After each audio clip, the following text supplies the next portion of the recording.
Oh, hi there. Thanks so much for showing up for your learning. It's Tutor Grant, and I'm just going over some of the questions that we may or may not have missed in yesterday's classes on Friday. We're looking at the how many ways questions, and this one is very interesting. There are a couple things that we missed in this question in one of our classes. So starting with a diagram is not a terrible idea. It doesn't have to be a fancy diagram, just gives us an idea that we have a 76-degree angle here and an angle that's A, B, C, and D. Because it's an irregular pentagon where all the interior angles are different, and we have a lot to work with. So we know that all of them, 76 degrees plus AB plus B plus C plus D, equals 540. Which means that A plus B plus C plus D must equal 464. And we know that they are all 3-digit integers that fill this grid. So they must all be in the hundreds. There's no other way to do it. You can't have one of them in the 200s because then one of them is not in the 100s. It's not 3 digits. So these must be ones. And then you might think, well, knowing that I need a 4 here, like I have some number that's like 100 and something D1 plus 100 and something D different 1, that I already have 2 in the units column. So 2 plus 1 would give me something that totals to 4 in the units digit. And that will work. And you'll find like A plus B plus C plus D equaling 464. Well, that could be written as like, let's say 101 plus 111 plus 121 plus 131, and we have a solution. Not only do we have a solution, but we have 24 ways we can put those numbers here, here, here, and here. For example, I can go 0, 1, 2, 3, or I could easily go 0, 1, 2, 3, and so on. So how do we figure out how many there are there? Well, we figured this part out in class. I have 4 options that can go here, 3 options that can go there after I've chosen an option, 2 options that can go there after I've chosen 2 options, and then at the end of the day, there's not any options. There's just one thing left. So we have 4 times 3 times 2 times 1 options, or 4 factorial, or 24. Worth memorizing your first few factorials. Okay, so, and you might say, well, that's it, we're done. There's 24 ways to do this puzzle. 24 ways the grid can be completed. But I will challenge you to find more, actually lots more. Pause the video, see if you can do it. Okay, if you're back, great, let's keep looking. So now there's other ways, okay? There's other ways we can do this. We don't have to have a 1 there. There's another way to add to 4 in the units column, okay? That would be like 100 and something D1 plus 100 and something D1. We've already got those 2 numbers there, right? Here and here, okay?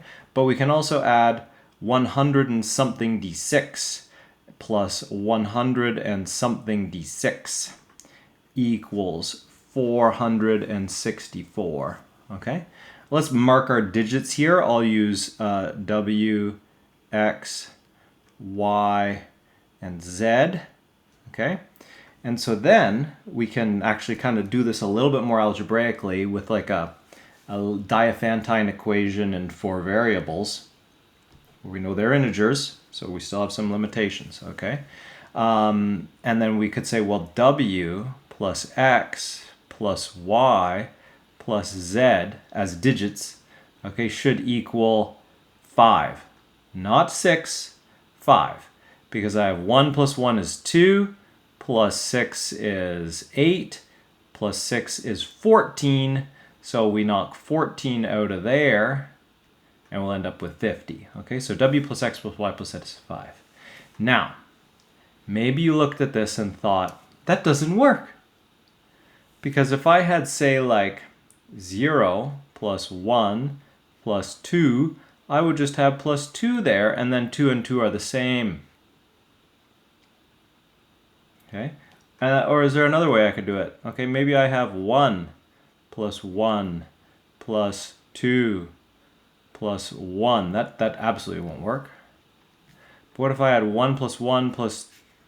what if I had 3 plus 2 plus 0 plus 0? Well, that would be 5. Okay, what if I had 1 plus 4 plus 0 plus 0? That would also be 5. Are there any other ways that I can add to 5? I'm doing this in a particular way. I know the trick here. What else can I do? I think that might be it. 0, 1, 1. 0, 1, 1 works. 0 plus 1 plus 1 plus 3 equals 5. That's another way. Okay, so that's 1, 3, 2, and then that's the only way there. These are the only ways that we're interested in, that we can add to 5. Now, why do these all give us a new set of solutions?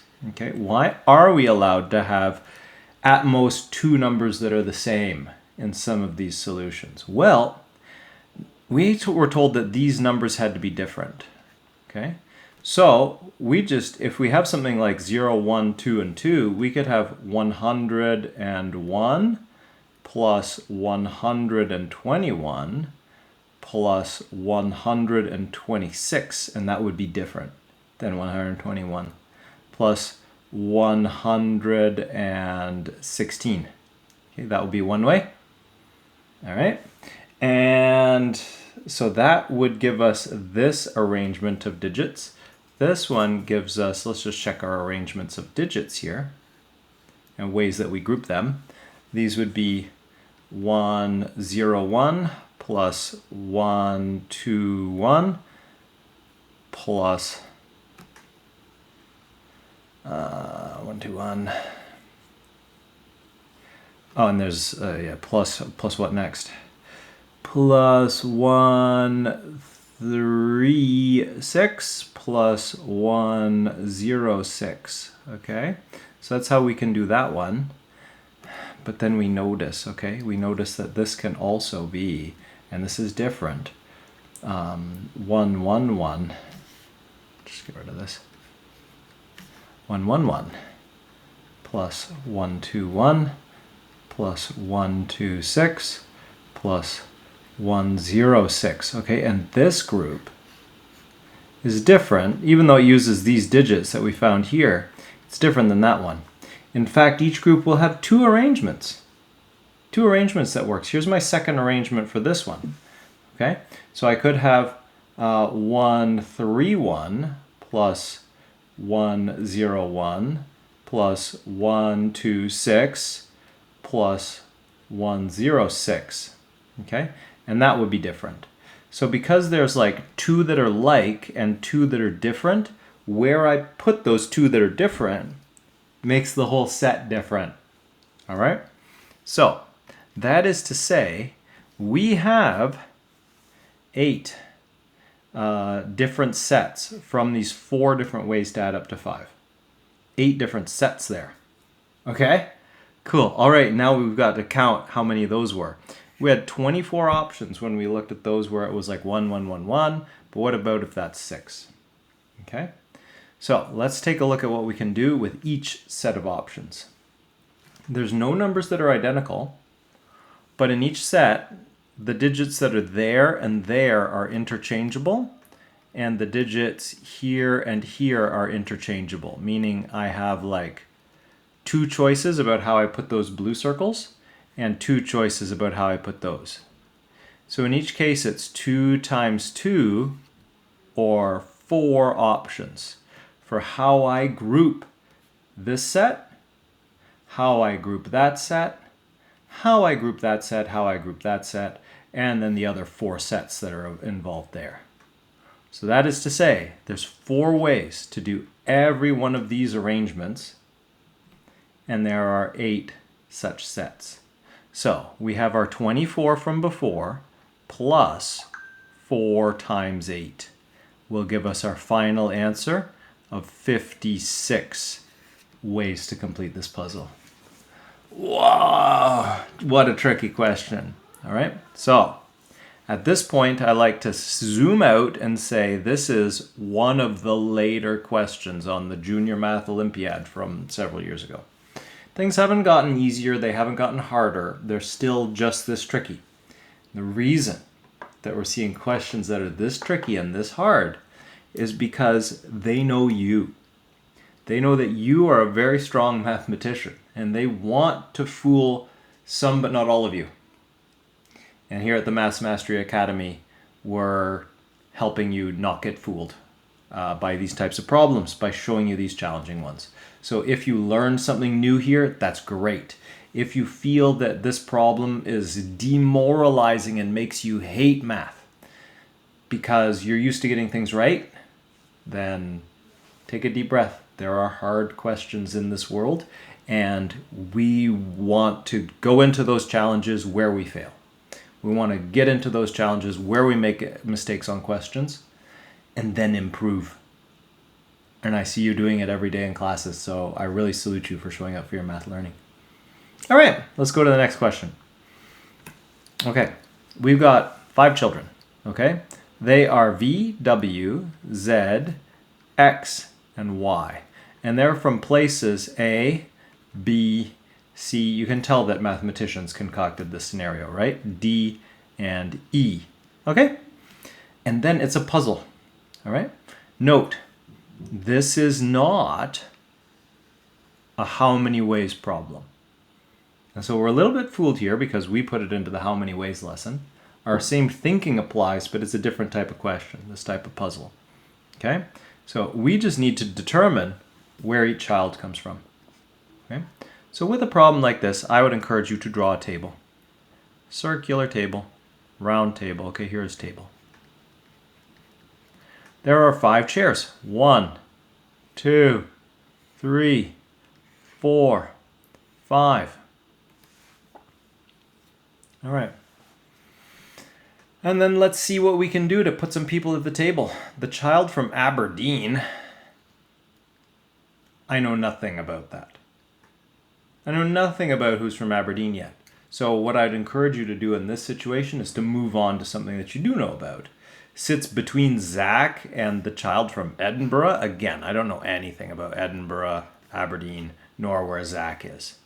But here's something that we can use, okay? Neither of the 2 girls is sitting next to Will. Now you might think there's 5 different places Will could be sitting at. How do I know where he is? It's a round table. Who cares? Put him somewhere. Okay? All we're using the table for is to figure out where people are from. If he could be at any 5 places, fine. It doesn't make a difference. Put him somewhere. Now the girls can't sit next to him. So you might say Xenia and Yvonne have to sit over there. Xenia and Yvonne, because they can't sit in that seat. They can't sit in that seat. There's 2 girls. They take up 2 seats. Has to be those 2 seats. But we don't know. Is Xenia sitting like sort of 2 to his right, or is Xenia sitting 2 to his left? We also don't care. Okay, and this is why we can like tell in problems like this that we don't care. Because if I like put a mirror there and flipped the table, my solution will still work based on all the things that they're telling me here. I just have it flipped. So it's not a how many ways type question where there's 5 places Will could be sitting and then there's 2 possible arrangements for the girls, so we're already up to 10 arrangements. We don't care. We're just going to investigate one of the arrangements. So put Xenia there and Yvonne there because we're not really worried about it. Okay? Now, let's see what else we can do. Now that we've got Will and the 2 girls in the only places where they can be, but we could, of course, rotate and reflect our diagram, and we don't care about the rotations and reflections. Vince sits between Yvonne and the child from Durham. Okay, we can see how much we can do with this now. Once we decide, like, okay, he's between Yvonne and the child from Durham. He can't be between Yvonne over here because Yvonne sits next to Xenia. So Vince must sit there and Will is from Durham. So then we have been asked to give reasons. where each child comes from. So we might start by saying, we first ascertain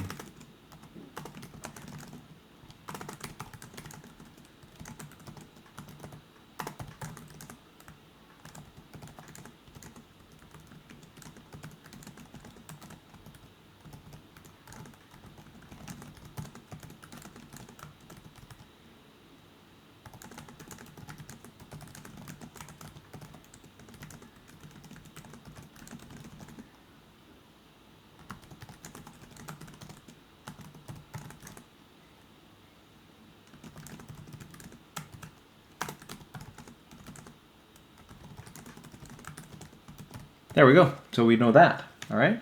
So that's the first thing that we deduce. Zach, well, we can put Zach at the table, right? Zach is over here. It's the last seed available. Zach writes to the child from Cardiff. Well, that could be either Vince, Yvonne, or Xenia. It's not Zach himself, but we don't know about that yet, so we can't really use that yet. But then let's see what we can do now with this sentence. The child from Aberdeen sits between Zach and the child from Edinburgh. So the child from Aberdeen, that's not Will, okay? Xenia is the child from Aberdeen. So Xenia is from Aberdeen, Will is from Durham, and the child from Aberdeen sits between Zach and the child from Edinburgh. So Yvonne is from Edinburgh. So there we go. So now we're going to write about that. So then we might say,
oh, I can't scroll up. So I was trying to get my face out of there. Okay, so Zach is not from Cardiff, so that means he's from Belfast, right? And we know that, how do we know that? Because Vince is the one that's from Cardiff, because process of elimination. There's only one child left who we haven't identified where they're from, so that's the one. Okay. So this is how we might approach a problem like this. We're still having to use our where can we place them type thinking, but we also need to be able to abandon the does it matter if it's, or is it really different if I put Will in any of those 5 places, or if I have Yolanda and Yvonne this way or that way. We abandon all that thinking in order just to find a way that makes it work, and everyone goes click, and we find a solution.